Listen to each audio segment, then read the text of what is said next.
اعوذ باللہ من الشیطان اللعین الرجیم بسم اللہ الرحمن الرحیم الحمد للہ والصلاۃ علی اہلہا۔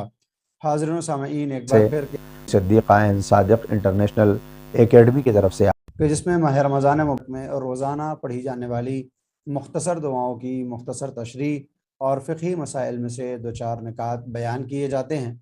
کل آپ کی خدمت میں جو بیان کیا گیا تھا فقہی مسائل میں، وہ تھے مبطلات الصوم، یعنی جو چیزیں روزے کو توڑ دیا کرتی ہیں۔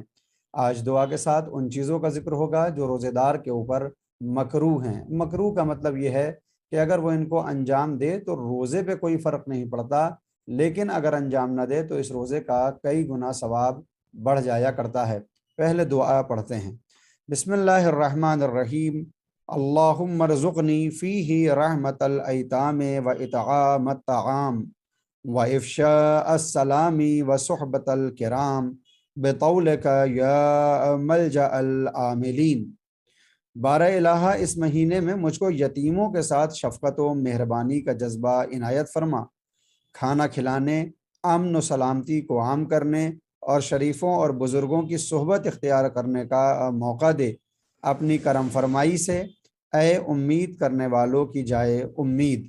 اگر آپ غور فرمائیں تو اس دعا میں یتیموں کے ساتھ شفقت اور مہربانی کا سلوک کرنے کی دعا کی گئی ہے۔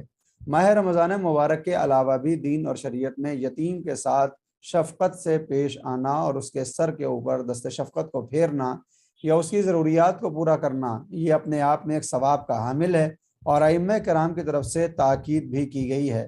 لہٰذا ایک روایت میں یہاں تک آیا کہ اگر کوئی یتیم کا مال کھاتا ہے غیر جائز طریقے سے تو پھر وہ گویا اپنے شکم کو جہنم کی آگ سے پر کرتا ہے۔ لہٰذا ہم کو آس پاس اپنے یہ خیال کرنا چاہیے اور یہ نگاہ رکھنا چاہیے کہ اگر کوئی یتیم ہو اور مستحق اور ضرورت مند بھی، تو پھر ہم اس کے سر پر دست شفقت کو رکھیں اور اس کے ساتھ ان تمام چیزوں کی رعایت کریں جو ایک یتیم کے ساتھ رعایت کرنا چاہیے۔ وَإِطْعَامَ الطَّعَامِ، اور لوگوں کو کھانا کھلانے کی بھی توفیق اس دن ہم خداوند عالم سے طلب کرتے ہیں، اور بزرگ اور شریف افراد کی ہم نشینی بھی اس دعا میں طلب کی جاتی ہے۔ امید ہے کہ انشاءاللہ خداوند عالم ہماری ان دعاؤں کو قبول کرے گا اور ہمارے اندر یہ صلاحیت پیدا ہوگی کہ جو زبان سے ہم طلب کر رہے ہیں اعمال و افعال کی صورت میں ہم اس کو محفوظ رکھنے کی کوشش کریں گے۔ بات فقہی مسائل میں مبطلات صوم کی ہو رہی تھی، جن چیزوں سے روزہ باطل ہوتا ہے کل آپ کی خدمت میں پیش کیے گئے۔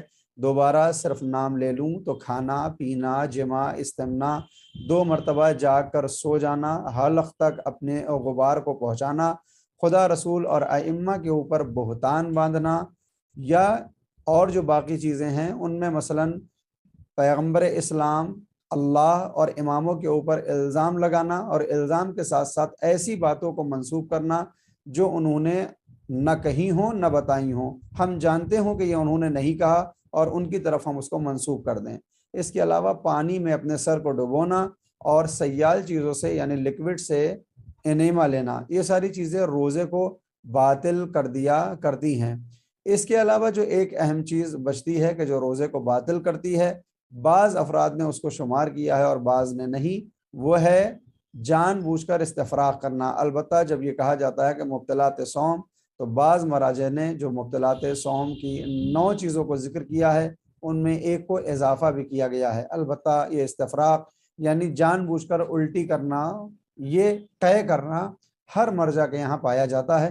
پانی میں سر ڈبونا، اس میں اختلاف ہے بعض مراجع کے درمیان، لیکن انگلی ڈال کر حلق میں اپنے آپ کے کھانے کو دہن کے راستے سے باہر نکالنا، یہ عمل روزے کو باطل کر دیتا ہے۔ اس کو بیان کرنا اس لیے ضروری ہے کہ بعض وقت یہ سوال کیا جاتا ہے کہ مولانا رمضان تھا اور روزے کے عالم میں استفراغ ہو گیا اور قے ہو گئی یا الٹی آ گئی یا وومیٹنگ ہو گئی، تو کیا میرا روزہ باقی رہا یا چلا گیا؟ تو اس کا سیدھا سا قانون یہ ہے کہ اگر خود سے یہ وومیٹنگ ہوئی ہے اور استفراغ ہوا تو روزے پر کوئی فرق نہیں پڑتا۔ اگر جان بوجھ کے یا ہم نے کوئی ایسا عمل کیا ہے کہ جو باعث اور سبب بن گیا کہ یہ استفراغ حاصل ہوا، تو پھر ایسی صورت میں وہ روزہ باطل ہو جایا کرتا ہے۔ ان کے علاوہ اور کوئی بھی ایسی چیز نہیں ہے جو روزے کو باطل کرے۔ البتہ مکروہ چیزیں بھی پائی جاتی ہیں۔ جو باتیں بتائی جاتی ہیں کہ روزے میں یہ چیزیں مکروہ ہیں، ان کا مطلب یہ نہیں ہوتا کہ ان کو انجام دینے سے روزہ باطل ہو جائے۔ بلکہ اس کا مقصد یہ ہوتا ہے کہ بہتر یہ ہے کہ ان چیزوں سے بھی بچا جائے۔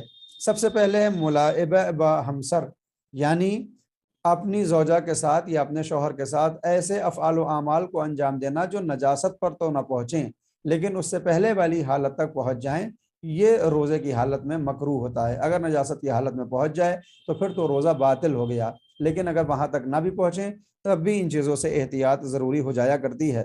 نمبر 2، سرما لگانا۔ عام طور پر جب یہ کہا جاتا ہے روزے میں سرما لگانا تو پھر یہ سمجھا جاتا ہے کہ ہر طرح کا سرما منع ہے، جبکہ اس کے لیے شرط یہ ہے کہ وہ سرما کہ جس کی رطوبت یا جس کی بو ہماری حلق تک محسوس ہونے لگے، ایسا گاڑھا سرما لگانا مکروہ ہے، البتہ حرام وہ بھی نہیں۔ خون دینا جبکہ وہ کمزوری کا باعث ہو، یہ بیان کرنا اس لیے ضروری ہے کہ عام طور پر خون دینے کے متعلق بھی سوال کیا جاتا ہے۔ اگر خون دینا کمزوری کا باعث نہ بنے تو مکروہ بھی نہیں ہے، لیکن اگر کمزوری کا باعث بنے تو صرف مکروہ ہے، حرام نہیں، یا روزے کو باطل نہیں کرتا۔ انفیہ کا استعمال کرنا یعنی انہیلر کا استعمال کرنا، مگر شرط یہ ہے کہ یہ انہیلر آپ کے حلق تک داخل نہ ہو، کہ اگر داخل ہو جائے تو پھر یہ روزے کو باطل کرنے کا سبب ہو سکتا ہے۔ پھولوں کو سونگھنا، بالخصوص نرگس کے پھول کو سونگھنا مکروہ ہے، لہٰذا عطر لگانا مکروہ نہیں ہے، صرف پھول کو اور بالخصوص نرگس کے پھول کو سونگھنا مکروہ فہرست میں رکھا گیا ہے۔ جامد چیزوں سے انیما لینا، اگر کوئی لکوڈ سے انیما لیتا ہے تو روزہ باطل ہوگا، لیکن اگر کوئی سالڈ چیز سے انیما لیتا ہے یا کوئی شیاف یا کوئی ایسی دوا لیتا ہے تو پھر یہ مکروہ ہوتا ہے۔ اپنے لباس کو تر کرنا، یعنی گرمی اتنی زیادہ ہو کہ برداشت سے باہر ہو تو ہم یہ کہیں کہ ہم بیٹھے ہوئے ہیں، میرے اوپر پانی ڈال دو اور اسی تر لباس کے ساتھ ہم کچھ دیر گزاریں، تو ایسا کرنا مکروہ ہے۔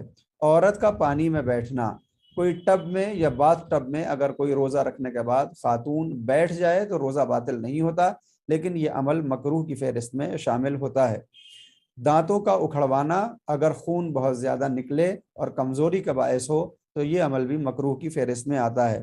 مسواک کرنا کسی گیلی لکڑی سے، یعنی جو مسواک پرانے زمانے میں کیا جاتا تھا درختوں کی کسی ایک ٹہنی سے، اگر وہ ٹہنی تر ہو تو ایسی تر ٹہنی سے مسواک مکروہ ہوتا ہے۔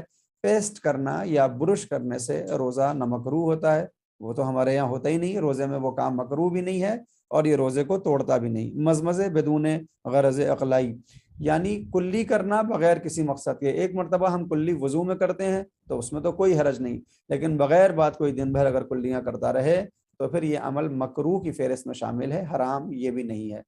امید ہے کہ انشاءاللہ مبتلات روزہ اور مکروہات روزہ کے بعد بہت سے سوال ہمارے ختم ہو جائیں گے کہ کن چیزوں سے روزہ باطل ہوتا ہے اور کن چیزوں سے روزہ باقی رہتا ہے۔ امید ہے کہ آپ حضرات ان کلپس کو اپنے دوستوں کے ساتھ بھی شیئر کرتے ہوں گے۔